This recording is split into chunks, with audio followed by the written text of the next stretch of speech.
രാഹുൽ മാങ്കൂട്ടത്തിൽ പ്രതിയായ കേസിന്റെ വിവരം സ്പീക്കറെ അറിയിക്കും. ക്രൈംബ്രാഞ്ച് ഇന്ന് തന്നെ സ്പീക്കറുടെ ഓഫീസിൽ റിപ്പോർട്ട് നൽകും. അടുത്തയാഴ്ച നിയമസഭാ സമ്മേളനം നടക്കാനിരിക്കെയാണ് നീക്കം. നിലവിൽ എടുത്തിരിക്കുന്ന കേസിന്റെയും എഫ്ഐആറിന്റെയും വിവരങ്ങൾ കൈമാറും.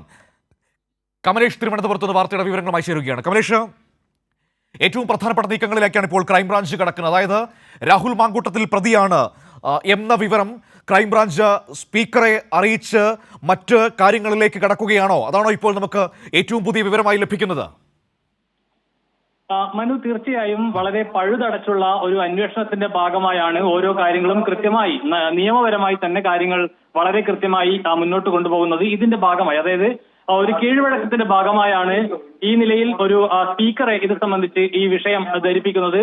ഈ അംഗങ്ങളുടെ, അതായത് നിയമസഭാ അംഗങ്ങളുമായി ബന്ധപ്പെട്ട് എന്തെങ്കിലും കേസുകളോ മറ്റു കാര്യങ്ങളോ വരുന്നുണ്ടെങ്കിൽ അത് കൃത്യമായി സഭാനാഥനായ സ്പീക്കറെ അറിയിക്കേണ്ടതുണ്ട്. അവർക്കെതിരായ നിയമ നടപടികൾക്ക് മുൻപ് അതോടൊപ്പം അവരുടെ അറസ്റ്റ് ഉൾപ്പെടെ രേഖപ്പെടുത്തുന്നുണ്ടെങ്കിൽ അത്തരം കാര്യങ്ങൾക്കൊക്കെ സ്പീക്കറുടെ അനുമതി വേണം. ഇതിന്റെ ഭാഗമായാണ് ഈ വിവരം, അതായത് ഈ ലൈംഗിക പീഡന കേസിൽ രാഹുൽ മാങ്കൂട്ടത്തിൽ MLA പ്രതിയാണ് എന്ന വിവരം വളരെ കൃത്യമായി സ്പീക്കറെ അറിയിക്കുന്നത്. ഈ ക്രൈംബ്രാഞ്ച് ഇന്ന് തന്നെ സ്പീക്കറുടെ ഓഫീസിൽ ഇത് സംബന്ധിച്ച റിപ്പോർട്ട് നൽകും എന്നാണ് നമുക്ക് മനസ്സിലാക്കാൻ കഴിയുന്നത്. അടുത്തയാഴ്ച, ഏറ്റവും പ്രധാനപ്പെട്ട കാര്യം, അടുത്തയാഴ്ച നിയമസഭാ സമ്മേളനം ആരംഭിക്കാനിരിക്കുകയാണ്. ഇതിനു മുന്നോടിയായാണ് ഇത്തരമൊരു നീക്കം. ഇനിയിപ്പോൾ ഏത് തരത്തിലുള്ള നടപടിയിലേക്കാണ് സ്പീക്കർ ഇത് സംബന്ധിച്ച് ഒരു നടപടി കൈക്കൊള്ളുക എന്നുള്ളതും വളരെ പ്രധാനപ്പെട്ടതാണ് എന്നുള്ളതാണ്.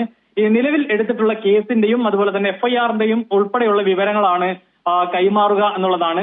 ഈ വിഷയവുമായി ബന്ധപ്പെട്ട് നേരത്തെ യൂത്ത് കോൺഗ്രസിന്റെ അധ്യക്ഷ സ്ഥാനം രാഹുൽ മാങ്കൂട്ടത്തിൽ രാജിവെച്ചിരുന്നു. അതോടൊപ്പം കോൺഗ്രസിന്റെ പ്രാഥമിക അംഗത്വത്തിൽ നിന്ന് സസ്പെൻഡ് ചെയ്യുകയും ചെയ്തിട്ടുണ്ട്. അതുകൊണ്ട് തന്നെ നിയമസഭയിൽ കോൺഗ്രസിന്റെ ഭാഗത്തു നിന്നുള്ളൊരു പരിരക്ഷ MLA എന്നുള്ള നിലയിൽ രാഹുൽ മാങ്കൂട്ടത്തിൽ ലഭിക്കില്ല എന്നുള്ളതാണ് നമുക്ക് മനസ്സിലാക്കാൻ കഴിയുക. പ്രത്യേകമായ ഒരു ബ്ലോക്കിലായിരിക്കും രാഹുൽ ഇരിക്കുക എന്നതുൾപ്പെടെയാണ് നമുക്ക് ഈ ഘട്ടത്തിൽ പറയാൻ കഴിയുന്നത്. മറ്റൊരു പ്രധാനപ്പെട്ട കാര്യം എന്ന് പറയുന്നത്, ഇതൊരു സാധാരണ നടപടിക്രമം മാത്രമാണെങ്കിലും നിയമസഭാ സമ്മേളനം ചേരാൻ പോകുന്നു, ക്രൈംബ്രാഞ്ച് വിവരങ്ങൾ സ്പീക്കറെ അറിയിക്കാൻ പോകുന്നു. ഒരുപക്ഷെ കടുത്ത നടപടികളുടെ സാധ്യതയാണോ ഇപ്പോൾ നമ്മൾ കാണുന്നത്?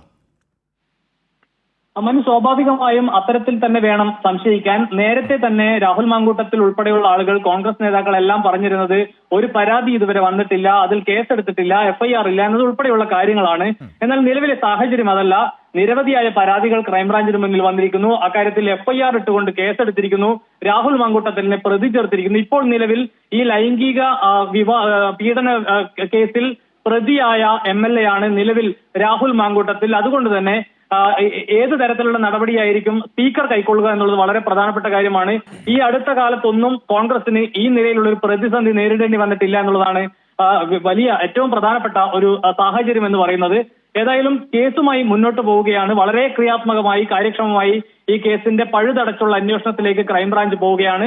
അതിന്റെ ഭാഗമായാണ് സ്പീക്കറെ ഇക്കാര്യങ്ങൾ ധരിപ്പിക്കുന്നത്.